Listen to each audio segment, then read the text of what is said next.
सोमवार से शुरू हो रहे शीतकालीन अधिवेशन में सरकार और विपक्ष फिर एक बार आमने सामने होंगे। अधिवेशन शुरू होने की पूर्व संध्या पर दोनों ओर से की गई प्रेस कॉन्फ्रेंस में दोनों ने अपने अधिवेशन एजेंडे को सार्वजनिक कर दिया है। नागपूरच्या वाढत्या गुलाबी थंडीसोबतच राजकीय वातावरण चांगलंच तापलं आहे, कारण आजपासून हिवाळी अधिवेशनाला सुरुवात होत आहे।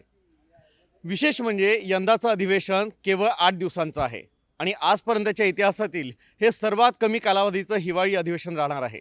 रविवारी म्हणजे काल विरोधकांनी घेतलेली पत्रपरिषद आणि पत्रकार परिषदेच्या माध्यमातून सरकारवर केलेले विविध मुद्द्यांवरील आरोप, यामध्ये महिलांवरील अत्याचार असो, शेतकरी मदत असो किंवा वेगवेगळ्या बेरोजगारी असो, अनेक मुद्द्यांवरून सरकारवर ताशेरे ओढले आणि आपण या अधिवेशनासाठी तयार असल्याचं दाखवून दिलं। त्यानंतर अधिवेशनाच्या पूर्वसंध्येला मुख्यमंत्र्यांनी पत्रकार परिषद घेतली आणि विरोधकांचे सर्व मुद्दे आपल्या खास शैलीत मोडून काढले।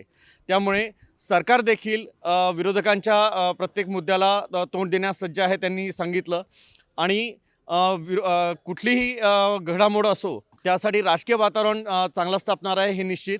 त्याचबरोबर अनेक आंदोलनं या अधिवेशनात धडकणार आहे। त्यामुळे येणारे 8 दिवस विरोधक किती आक्रमक होतात, सरकार प्रत्येक मुद्द्याला कसं तोंड देते हे पाहण्यासारखं राहील। कॅमेरा पर्सन दिनेश सातपुते सोबत मी राहुल जोशी, USN न्यूज नागपूर।